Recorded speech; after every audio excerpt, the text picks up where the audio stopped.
Welcome back to Roots and Roasts, where expert plant care meets proven methods you can trust. Today, we're giving you everything you need to successfully grow and thrive with a prickly pear cactus indoors.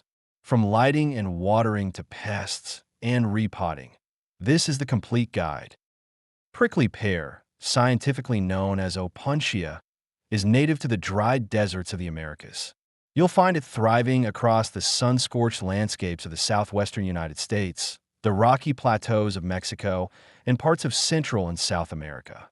In these extreme environments, it developed a unique set of survival traits.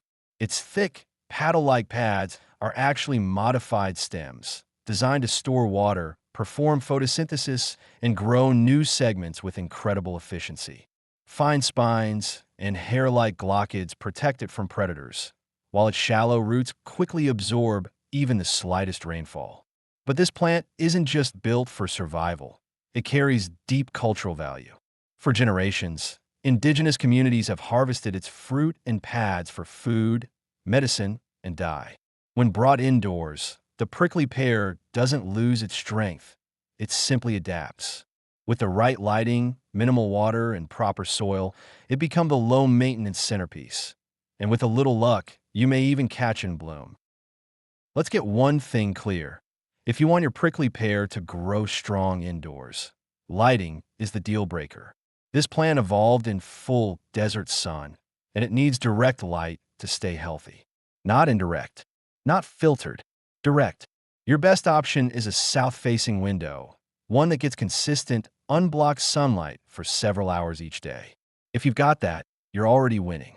A west-facing window is your backup. It catches those strong afternoon rays that mimic desert heat. Now here's your moment to pause, grab a pen and paper, or open your phone's notepad. Ready? Prickly pear needs 4 to 6 hours of direct sun per day, minimum. You should see sunlight physically hitting the pads and casting clear shadows. That's your test. No shadows? It's not direct enough. If you don't have access to strong natural light, no worries. Go with a full-spectrum grow light, rated between 600 and 6500 Kelvin.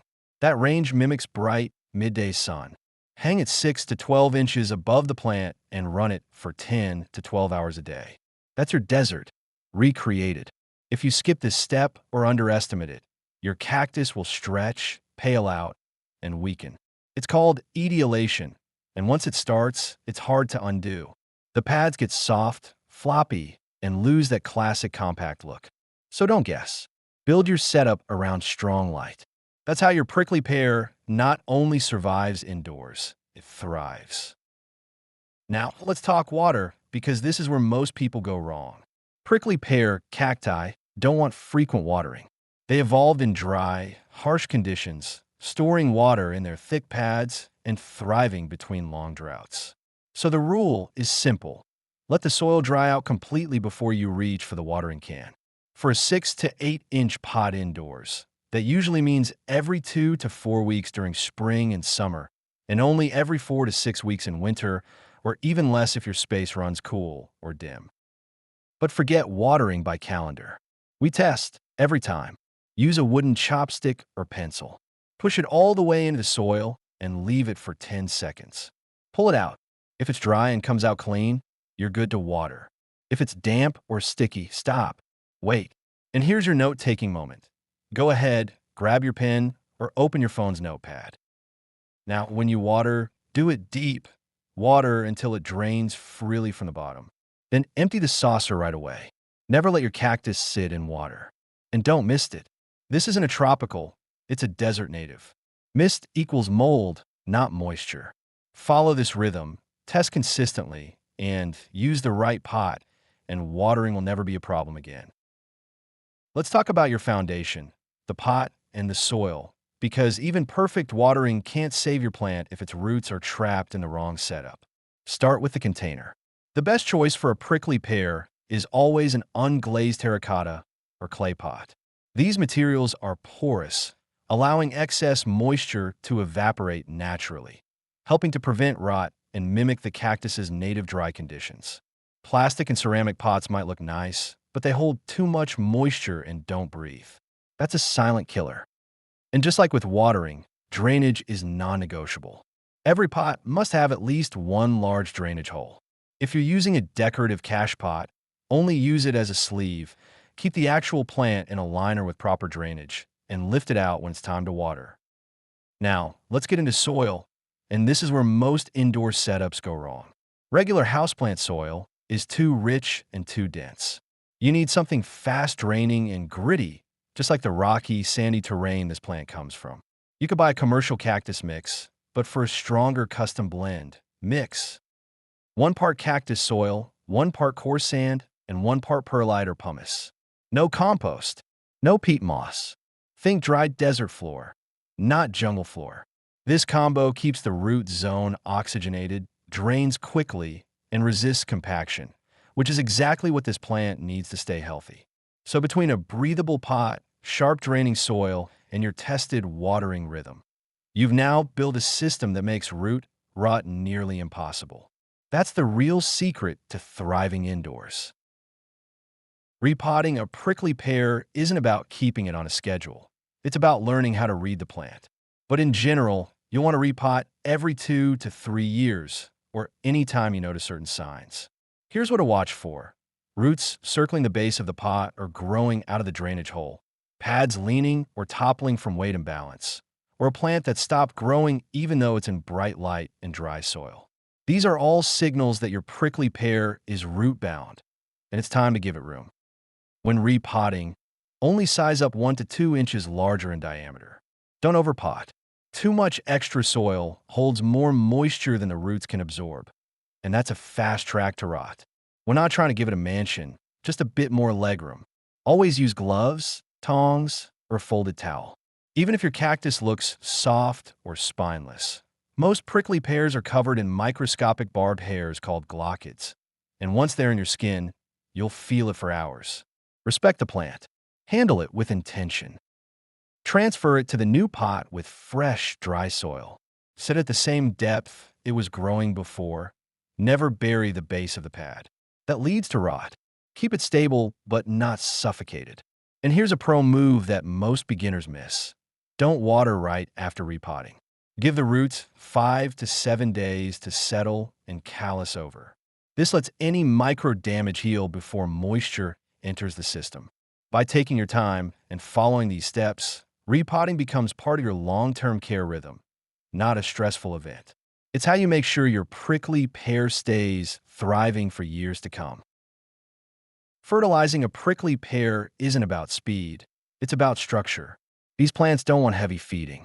They're built for lean conditions, and they grow best when we feed them just enough to support healthy pad development without pushing them too far, too fast.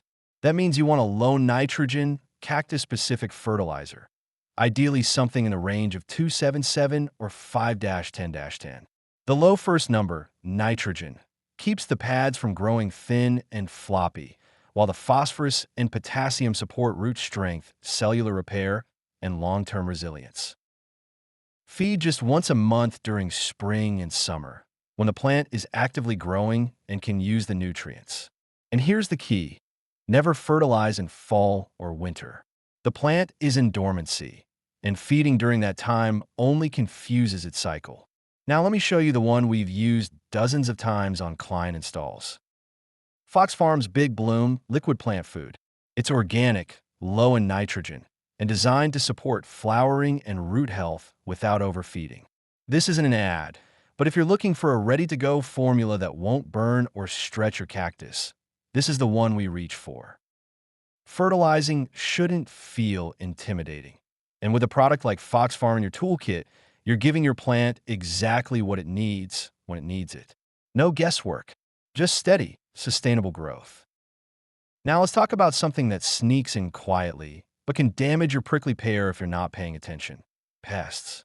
The most common culprits indoors are mealybugs, scale insects, spider mites, and sometimes fungus gnats. But here's the good news. Every one of these has a natural treatment solution, and if you catch them early, they're easy to manage. Start by inspecting your plant weekly. Check around the base of each pad, in crevices, and right where the pad meets the soil. If you see white cottony buildup, That's likely mealybugs. If you notice hard, 10 bumps that don't move, that's scale. Fine webbing and tiny specks, spider mites. And if little black flies hover when you water, you've got fungus gnats breeding in overmoist soil. Now, let's walk through your response plan. No chemicals needed.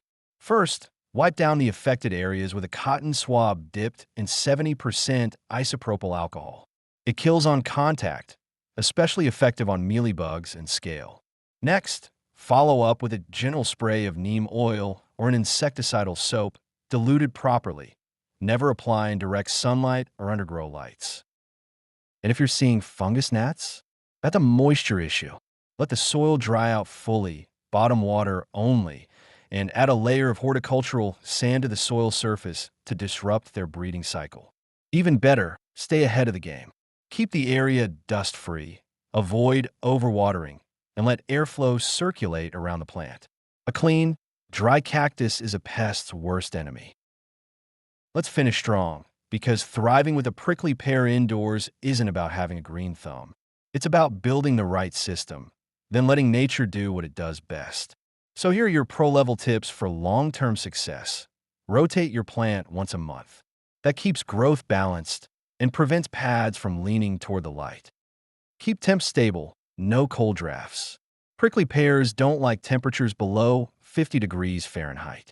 Even one cold night by a drafty window can set them back. And here's the big one, bloom potential. Under the right conditions, intense light, lean soil, a dormant winter period, and age, your prickly pear may reward you with a burst of color, vibrant yellow, magenta, or even orange flowers. It's rare indoors, but when it happens, it's unforgettable. And that's the reward for doing it right, for slowing down, for learning the rhythm of this incredible plant. If you followed along with this full care guide, you now know more than 90% of new cactus owners. You got the foundation. Now grow with it. And remember, here at Roots and Roasts, we don't just grow plants. We grow confidence, consistency, and connection, one pad at a time. That's your complete guide to indoor prickly pear care.